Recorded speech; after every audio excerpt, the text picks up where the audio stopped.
Hello and welcome back to Good Game Nation, where we bring you all things TCG. My name's Preston and today is Newsday. And my goodness, did this week start out to look like it wasn't going to have anything.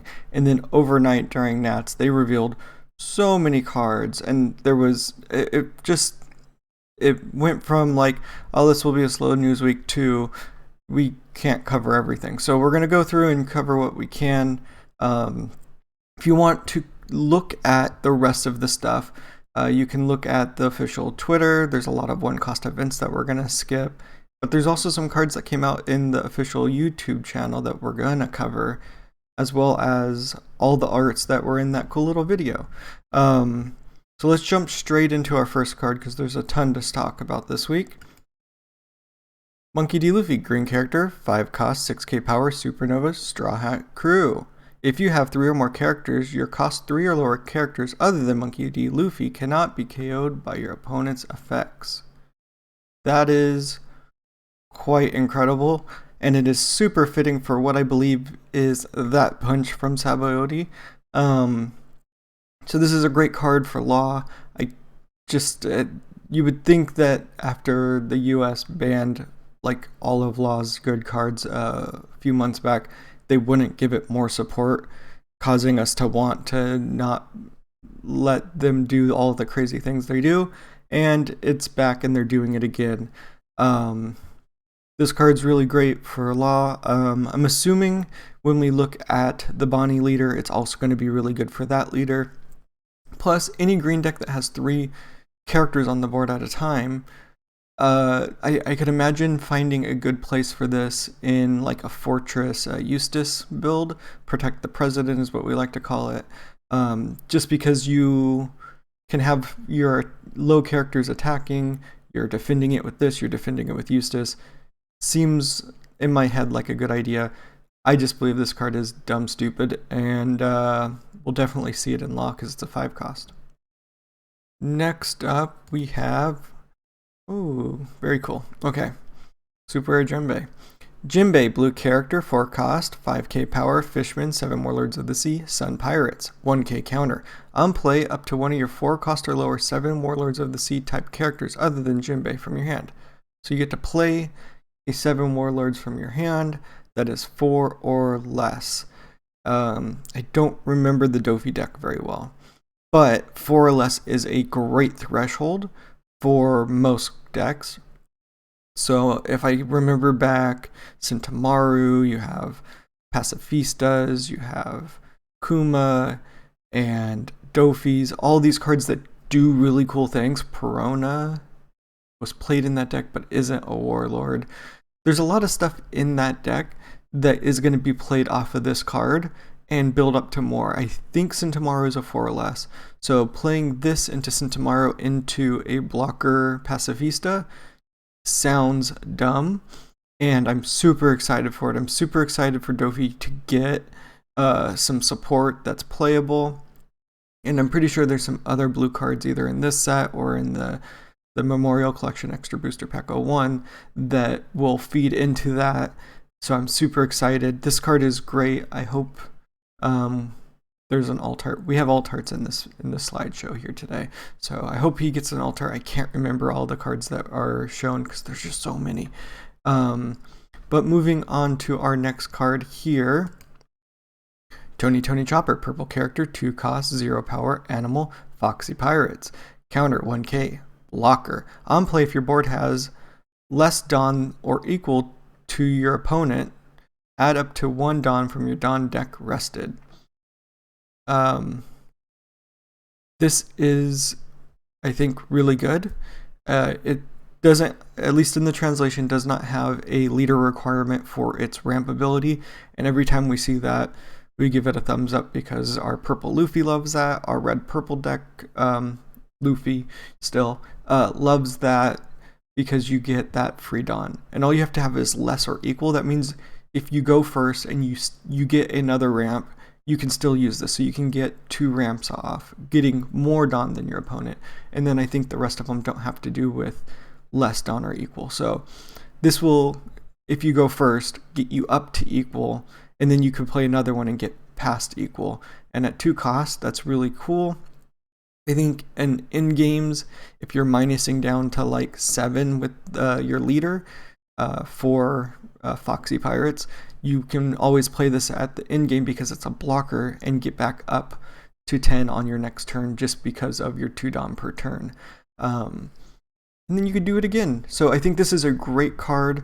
I would love to see, when we first saw Foxy, I was saying this deck needs to have a lot of ramp because you're going to want to use your leader effect a lot. Now I think this deck is missing ways to reuse their ramp or utility in other places. It's great to be able to ramp, but ramping to nothing is weird. It is purple, so you can play all the dumb stuff from purple still in this deck for your endgame. And they have like a Kaido, a Luffy, and a bunch of other stuff. So if you're ramping into your generic stuff and your non-Foxy stuff, I think that's okay. I would like to see a Foxy character that is an in-game card as well. Moving on to our next card.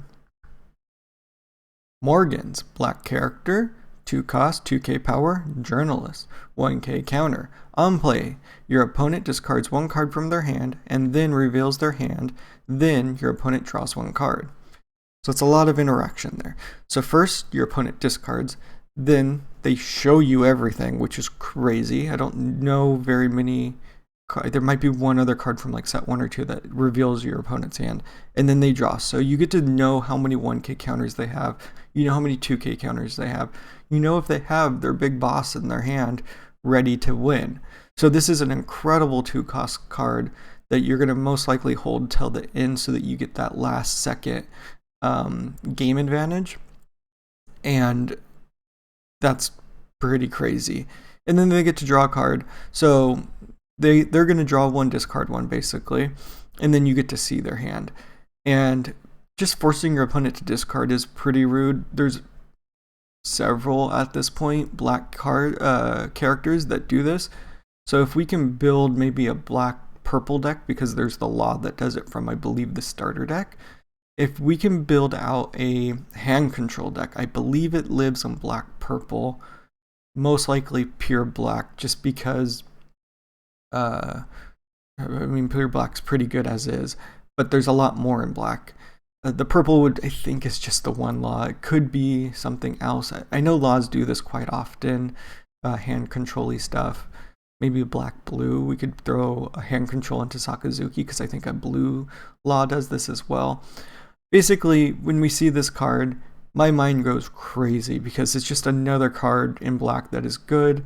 I think this is the first time we've seen Journalist, and it makes me run wild with what is possible with hand control, and hand control's rude. So far, I believe most of them have been late game, so this could be a lower cost early game option, but also this feels like I play it at the end of the game, I get all of the knowledge I can, and then I swing for game. Crazy card. I can't imagine it not being played. It might just need to be played in something more specific and not a generic deck. Hard to tell. Next up, we're going to go through some alt arts. So these all got revealed. This is an Otama that searches for Land of Wano. We haven't read it, but it's a 2k counter that searches for Wano cards, except for herself. If it overlaps with Momo or not, I'm not sure, but that's pretty crazy. I don't know if the wording is different between her and Momo. But getting a 1-cost searcher for Land of Wano in green is great. I would have loved to seen it be red because of the latest Odin leader. Next up, we have a Foxy, and I forgot her name already. It starts with a P. Alt arts, and these are looking great. I'm super happy to see these. I believe we've talked about the Foxy before, which might be their end-game character, but who knows. And then this is the searcher that also plays one, which is quite good generically, I think, as well. Next up, we have a dragon character alt art, and then I think another P name. And when we got the Robin from last set, I thought that art was pushing the limits, but goodness gracious, is this Gran Turismo pirate really pushing the limits on what they're going to get away with here. And then we have Okiku with a lot of other stuff going on. A lot of the scabbards are here. And I believe this is a special rare. It's a reprint from OP-01. So we got all of the special rares as well. We'll see them throughout this video. And we also got a Boa Altar. I think this one was leaked a few weeks ago. This is the official art for it. We didn't know what it was then because the name was blocked down here. And it's an OP-07 card, so we've probably covered it. And she got another alt art, which is interesting. Now we're going right back into it, into card reveals. Sengoku, blue character, 1 cost, 2k power, navy, 1k counter.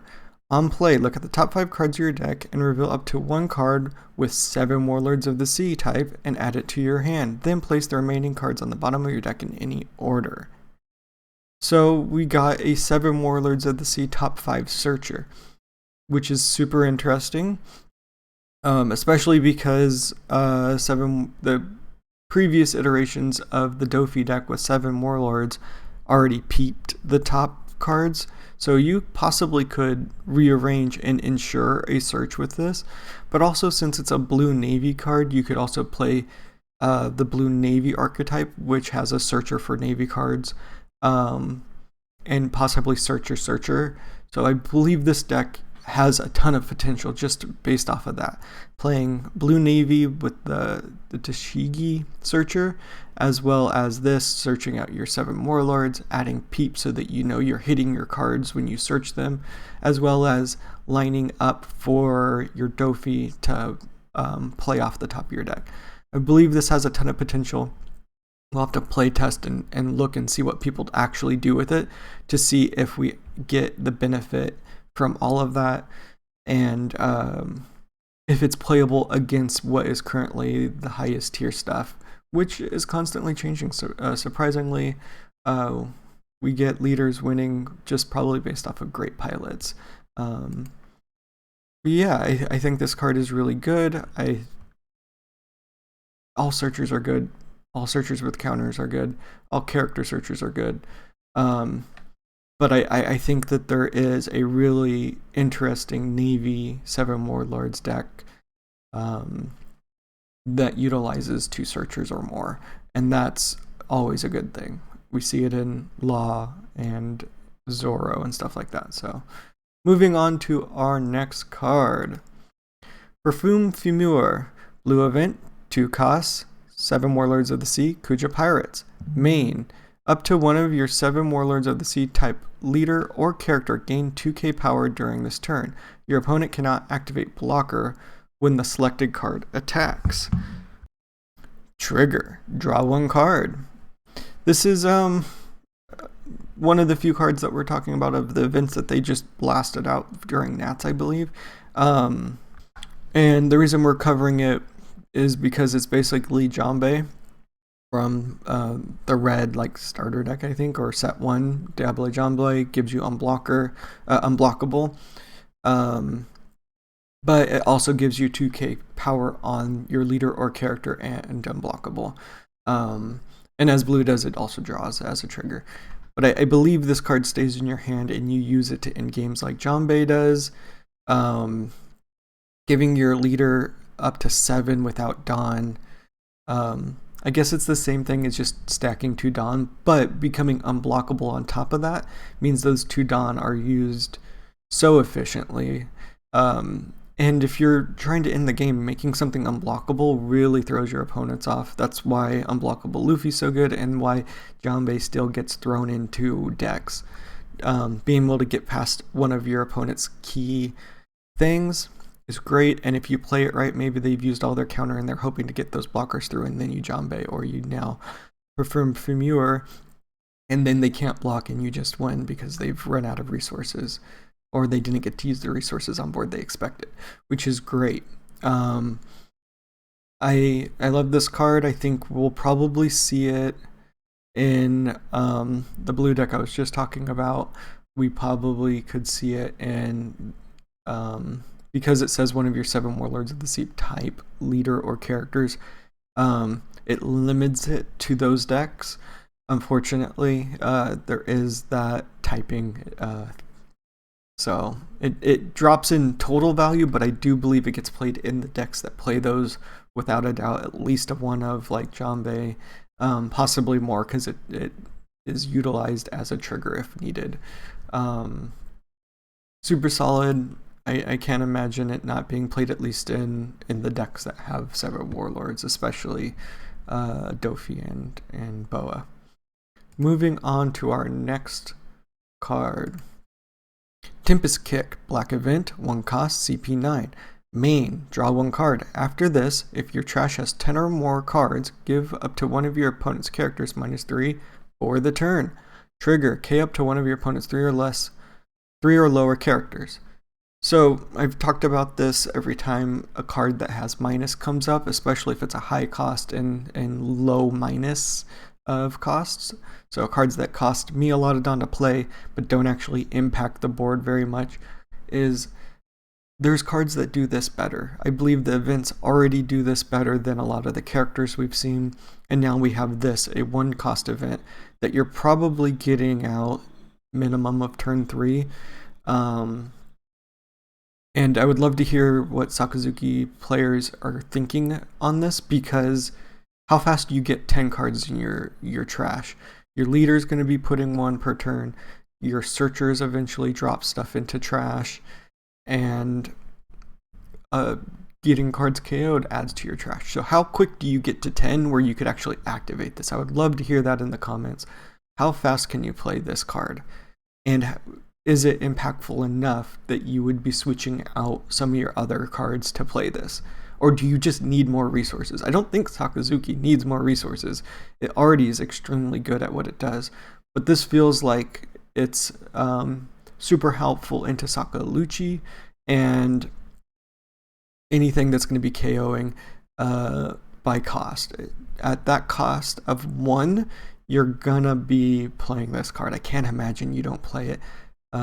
Especially because at the beginning of all that, you get to draw a card on top of that. That's crazy. Drawing a card and then getting a -3 when there's characters that are like, oh, I just paid 8 and now I'm at a -3. This is like, wow. I think it's a crazy card. How dare they give Black more of this? Pretty crazy. We're going to move on to alt arts again.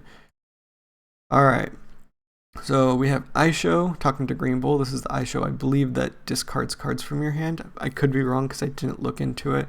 I also don't think Green Bull has a black card. I think he's just in blue. So I think this is the Aisho. Anyways, and then they did our boy Eustace dirty, made him look stinky and sad, which Eustace is stinky is sad. But I believe this is the OP-05 that everyone's playing, the blocker that also does stuff. And then we have Onami, which is from OP-05 as well, or OP-06. OP-06 that gives, I believe, Banish. Don't quote me on that. Look back, it's the yellow Nami from last set. Moving on. Also, if you didn't catch on, these are reprints. These are the SPs, the special rares for this OP-07. Now we got Izo. I believe this is Searcher Izo from set 3, and then we have Dofi that is set 1, which I believe is Blocker and Peep 5 or 3 or something like that. Go back, look. These are reprints with new arts. Absolutely gorgeous arts, by the way. We get to see some Don Quixote family in the background of Dofi, and then we get to see some other of the scabbards in the back of Izo, which is interesting considering he's Whitebeard Pirates at this point. And then the Green Bull Izo card is super funny, just because we get like half a second of this conversation before it goes away. They did our boy dirty, I already said that. And then the Nami is gorgeous. Just another Nami card that's going to be stupid expensive because it's Nami, and then it has the cutie little Otama right there as well. Moving on to our next set of of oh goodness. Alright.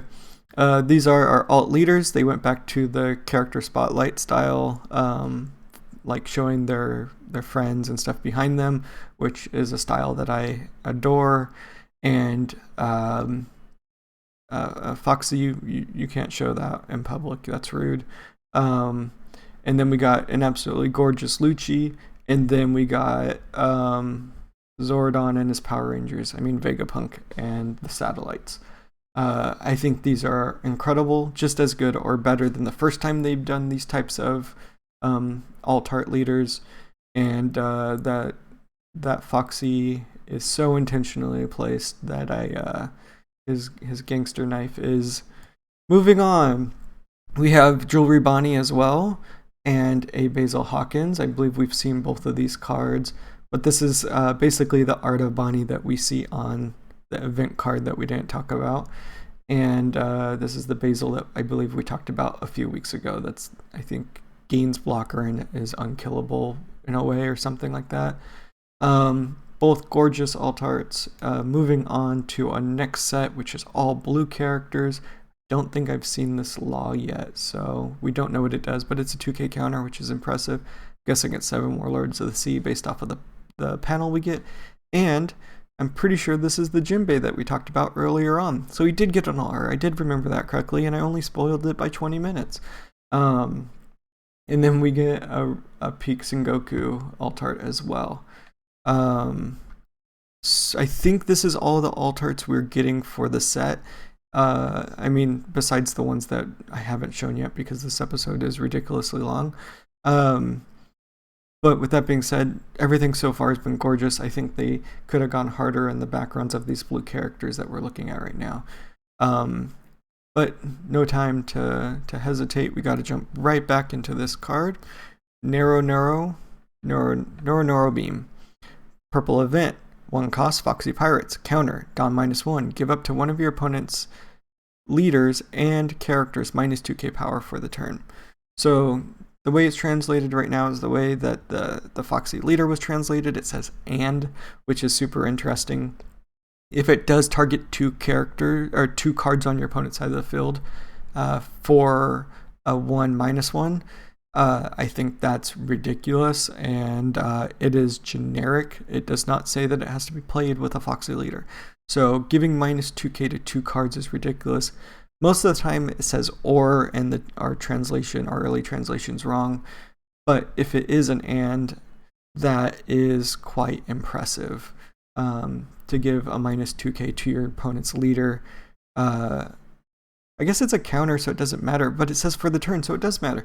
Wow, this card could be really good if it says "and." I don't know if it is going to be an "and" or not, but if it is, that's pretty impressive for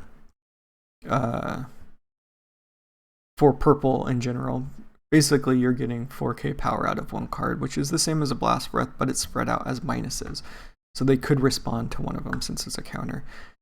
Crazy enough. Moving on to our next card here. Roronoa Zoro, yellow character, 5 cost, 6k power, Egghead, Straw Hat Crew, 1k counter. Trigger, if your leader has type Egghead, rest up to one of your opponent's leaders or characters. Okay, so a lot of the Egghead stuff got revealed, a lot of the Straw Hat Egg stuff got revealed in that video. And I'll have some type of reaction to that video at some point.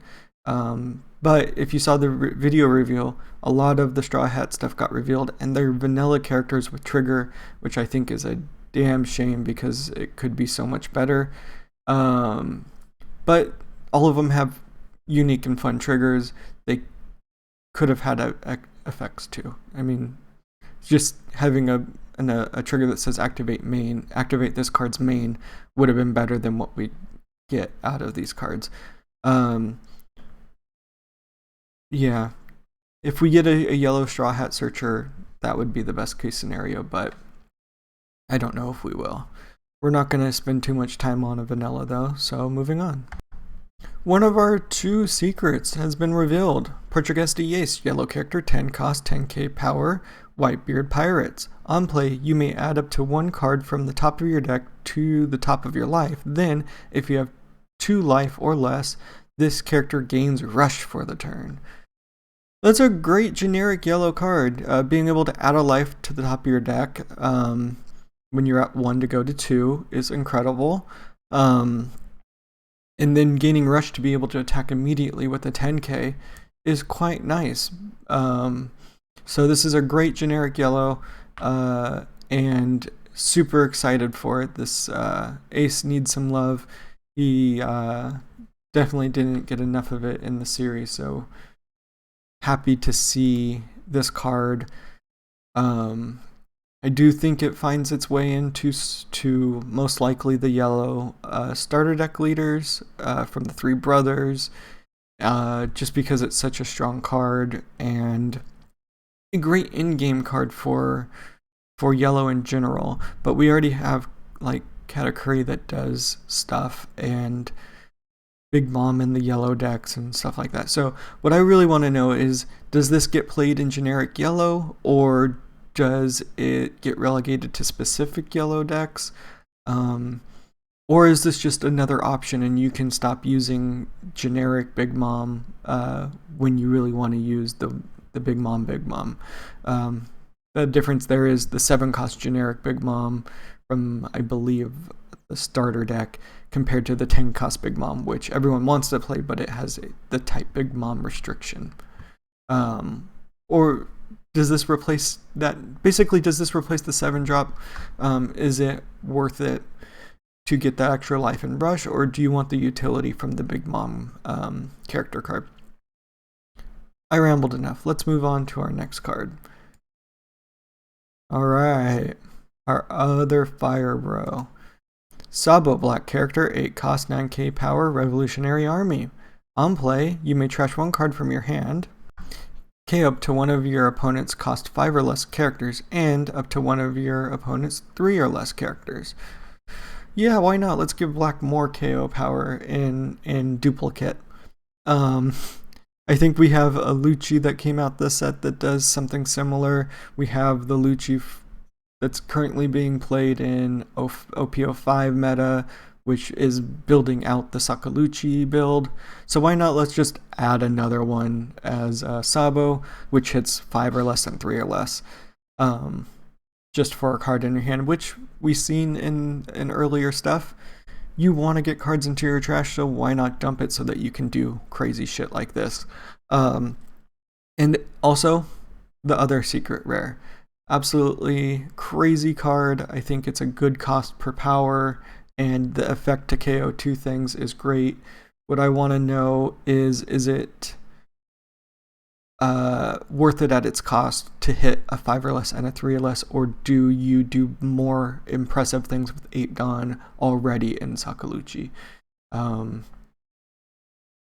Overall, super excited for it, happy about it, and we're going to move on to, I believe, our last stack of card reveals, with the biggest one and the most expensive card I believe that will ever come out in this game.